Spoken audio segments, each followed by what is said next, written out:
আপনারা সবাই? আশা করি সবাই ভালো আছেন। তো গাইস, অনেক দিন পরে আজকে আসলাম গেমের মধ্যে। তো গেমের যে আপডেট একদম চেঞ্জ করে লাইছে। তো দূর মজা লাগে না। কতদিন পরে আসলাম, ইনভাইটার চালা গ্রুপে থাকতে পারতাছি না। না রে, অগরে তো রিজেক্ট মারা লাগবো। এই যে ব্লক মেরা দিই, নাইলে আমার ইনভাইট একদম আরে ব্লক মারতে গিয়ে গ্রুপে পড়ছি। হ্যালো ভাই, কি অবস্থা? আরে ভাই, তোমার এতবার ইনভাইট দিতেছি, গুরু পাইতেছো না কেন? বিবেশ আছে দিকে ভাব দেখাও নাকি? আরে মিয়া, তুমি কি পাগল নাকি? বিবেশ দেখে আমি কখন ভাব দাইলাম? আচ্ছা লিউডিস ভাই, তোমার যেই কারণে ইনভাইট দিছিলাম, একটু MP40 স্ক্রিনটা হাতে লও তো, আমার ছোট ভাই একটা টিকটক ভিডিও বানাইবো। MP40 কিনতে আবার কি টিকটক বানাইবা? আচ্ছা দাঁড়াও, এখন আমি হাতে লইতাছি। আরে ভাই, তুমি কোবরা এমপি40 স্ক্রিন হাতে নিছো কেন? তোমার কি কোবরা এমপি40 স্ক্রিন হাতে নিতে কইছে? কাহিনী না করে তাড়াতাড়ি পোকার এমপি40 স্ক্রিন হাতে নাও। বুঝলাম না, কোবরা লইছে কে কিছে? কোবরা কি তোমার গুতাইছে? আচ্ছা দাঁড়াও, আমি অন্য আরেকটা MP40 স্কিন লইতাছি। আরে ভাই, কেমনটা লাগে? তোমারে কইছি MP40 পোকারটা হাতে নিতা। পুকার পুকার তো আমার কাছে নাই। আরে রিয়াদ ভাই, তোমারে বলছে একটা টিকটক ভিডিও বানামু, আর তুমি ভাই এইসব কি ফকিনি মকিনি ইনভাইট দিছো ভাই? ওর কাছে নাকি পোকার এমপি40 নাই। এই রিয়াদ ভাই, ওই কে? ওই আমার ফকিনি কইতাছে কেন?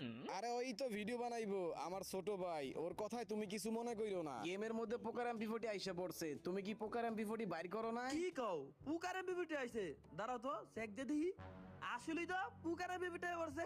এটা বাড়াইলো কখন? মিয়া গেমই ডুই না। তুমি কি আর্মির অফিসার নাকি যে তুমি গেম খেলার সময় পাও না?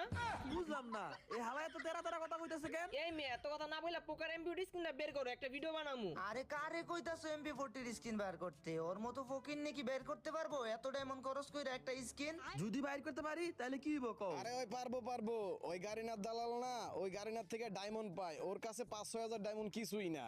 গাড়িটার থেকে ডায়মন্ড পাইতে কি হইছে? গাড়িটা না দিলে কি আমার ডায়মন্ড টপ আপ করার ক্ষমতা নাই? এত ক্ষমতা থাকলে পালে নিজের টাকা দিয়ে ডায়মন্ড টপ করে দেখাও। ওকে ঠিক আছে, দাঁড়াও, তুমি কারে চ্যালেঞ্জ দিছো? এখন আমি টপ আপ করে দেখাইতাছি। তো গাইস, আমি কিন্তু আইসা পড়ছি ক্রুমের মধ্যে ডায়মন্ড টপ আপ করার লিগা। আর আমি যেহেতু কইছি টপ আপ করে স্পিন মারমু, আমি স্পিন মাইরি ছাড়মু। দরকার লাগলে 100 ডায়মন্ড টপ আপ করমু। কারণ কথা হইছে আমি আমার নিজের টিয়াতে ডায়মন্ড টপ আপ করে স্পিন মারমু। এই যেমন আমি আইসা পড়ছি লিউ টপ আপে ডায়মন্ড করার লিগা, ডায়মন্ড টপ আপ করার লিগা। তোমরা ক্রুমের মধ্যে এসে সার্চ করবা liutopap.com, তাহলে কিন্তু পেয়ে যাবা। অথবা দেখবে ভিডিওর পিন কমেন্টে দেওয়া আছে। এই যেমন আমি ইউআইডি দিলাম, ইউআইডি দেওয়ার পরে যে দেখো আমার নাম আইসা পড়ছে লিউডিস। তো এখন আমি এই যে দেখতে পারতাছো, এই যে বিকাশ নগদ এই জায়গার মধ্যে সিলেক্ট করবো ইনস্ট্যান্ট পে এর মধ্যে। তারপরে এখান থেকে আমি বিকাশ সিলেক্ট করবো, যেহেতু আমার বিকাশের মধ্যে টাকা আছে, নগদে আছে, বাট বিকাশ থেকে তোমাদের আমি এখন দেখাইতাছি। এই যে দেখতে পারতাছো নাম্বারটা, এই নাম্বারটা তোমরা কপি করবা। কপি করার পরে তারপরে চলে যাবে বিকাশ অ্যাপের মধ্যে। অ্যাপের মধ্যে আসার পরে তোমরা সেন্ড মানি করবা। এই যে এখন আমি সেন্ড মানি করতেছি। আর কিভাবে সেন্ড মানি করা লাগে এটা তো তোমরা সবাই জানো। এখন আমি 80 টাকা সেন্ড মানি করতেছি, যেহেতু 115 টাকা আমি টপ করবো। আমার কত হলো, আমি 2-3 স্পিন মারতে পারলেই চলে। তারপরে আমি আমার 10,000 ডায়মন্ড থেকে স্পিন মারবো। ওইগুলো হলো গাড়িটার ডায়মন্ড আর কি। আমারই ডায়মন্ড, বাট গাড়িটা দিছে। আর এটা আমার নিজের টেয়ার ডায়মন্ড। তো যেমন আমি এই জায়গার মধ্যে দেখো